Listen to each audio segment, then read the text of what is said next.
యుద్ధం అనగానే మనకు గుర్తొచ్చేది పదునైన కత్తులు, వేల సంఖ్యలో సైన్యం, చెవులు తూట్లు పడే గర్జనలు. చరిత్రలో ఎన్నో యుద్ధాలు బలంతో గెలిచారు.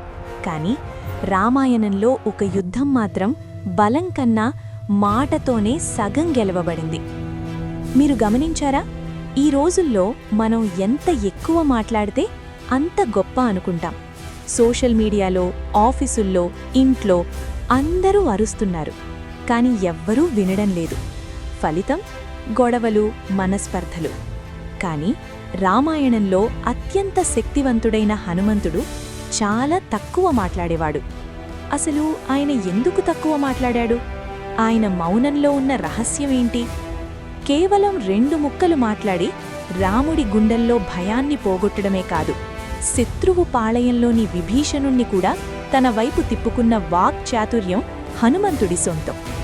ఈ వీడియో చివరి వరకు చూడండి, ఎందుకంటే హనుమంతుడి కమ్యూనికేషన్ టెక్నిక్స్ మీ ఆఫీస్ లైఫ్ని, మీ రిలేషన్షిప్స్ని పూర్తిగా మార్చేయడరువు.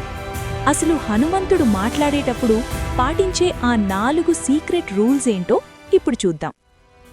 మనం మాట్లాడే విధానం గురించి చర్చించే ముందు అసలు హనుమంతుడి మొదటి లక్షణం గురించి తెలుసుకోవాలి.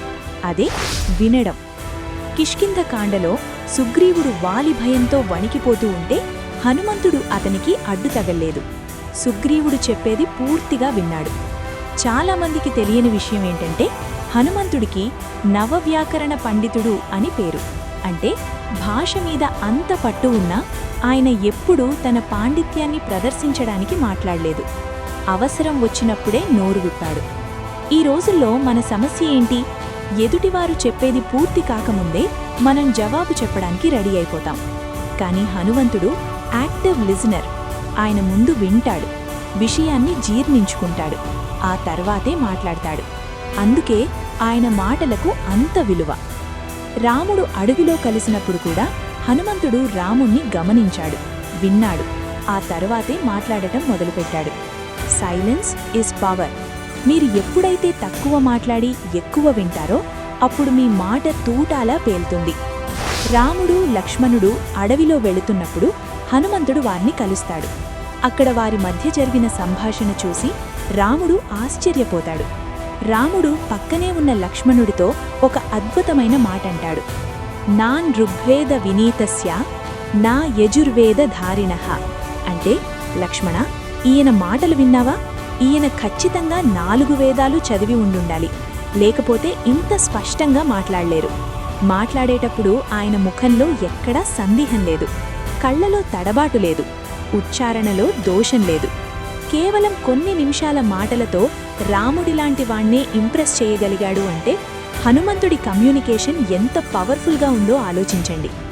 మనం కూడా మాట్లాడేటప్పుడు అనవసరమైన పదాలు ఆ లాంటివి లేకుండా బాడీ లాంగ్వేజ్ని కంట్రోల్లో ఉంచుకుని మాట్లాడితే ప్రపంచం మన దాసోహం అవుతుంది. లంకలో సీతమ్మను వెతికి తిరిగొచ్చాడు హనుమ. రాముడు ప్రాణాలతో పోరాడుతున్నాడు, సీత ఏమైందో అని.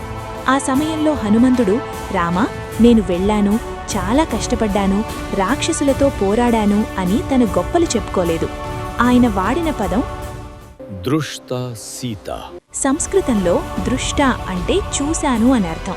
సీత అని పేరు చెప్పేలోపే రాముడి మనసులో కనిపించలేదేమో అనే నెగటివ్ ఆలోచన రాకూడదని ముందు చూశాను అని చెప్పి ఆ తర్వాత సీతను అని చెప్పాడు. దీన్నే ఎమోషనల్ ఇంటెలిజెన్స్ అంటారు. ఎదుటివారు ఏ టెన్షన్లో ఉన్నాడో గ్రహించి వారికి ఉపశమనం కలిగించేలా మాట్లాడటం.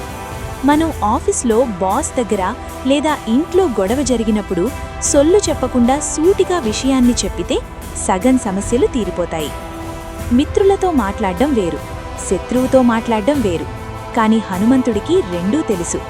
రావణ సభలో బందీగా ఉన్నప్పుడు హనుమంతుడు భయపడి ప్రాధేయపడలేదు, అలాగని కోపంతో బూతులు తిట్టలేదు. చాలా డిప్లొమాటిక్గా మాట్లాడాడు. రావణ, నువ్వు గొప్ప శివభక్తుడివి, పండితుడివి, ధర్మం తెలిసినవాడివి.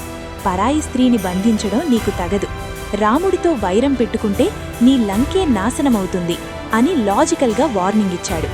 ఆ మాటలోని నిజాన్ని, ధర్మాన్ని చూసే రావణుడి తమ్ముడు విభీషణుడు ఆలోచించడం మొదలుపెట్టాడు. ఈ వానరుడు చెప్పేది నిజమే కదా అనిపించింది. అంటే హనుమంతుడి మాటలు శత్రువు గుండెల్లో భయాన్ని పుట్టించాయి. అదే సమయంలో శత్రువు తమ్ముడు అంటే విభీషణుణ్ణి రాముడి వైపు తిప్పాయి. మాట అంటే కేవలం శబ్దం కాదు, అది ఒక ఆయుధం.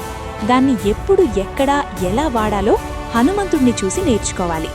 మిత్రులారా, హనుమంతుడు చిరంజీవి. ఆయన ఎక్కడికి పోలేదు, మనలోనే ఉన్నాడు. ఎప్పుడైతే మీరు అనవసరమైన వాగుడాపేసి పనికొచ్చే మాట మాట్లాడతారో అప్పుడు మీలో హనుమంతుడు మేల్కొంటాడు. ఈ రోజు నుంచి ఒక ఛాలెంజ్ తీసుకోండి. ఎదుటివారు చెప్పేది పూర్తిగా వినండి. మీ మాటల్లో స్పష్టత ఉండేలా చూసుకోండి. హనుమంతుడిలా నేను ఉన్నాను అని భరోసా ఇచ్చేలా మాట్లాడండి. హనుమంతుడు సముద్రాన్ని దాటగలిగింది కేవలం కండబలంతో కాదు, రామనామం అనే మనోబలంతో.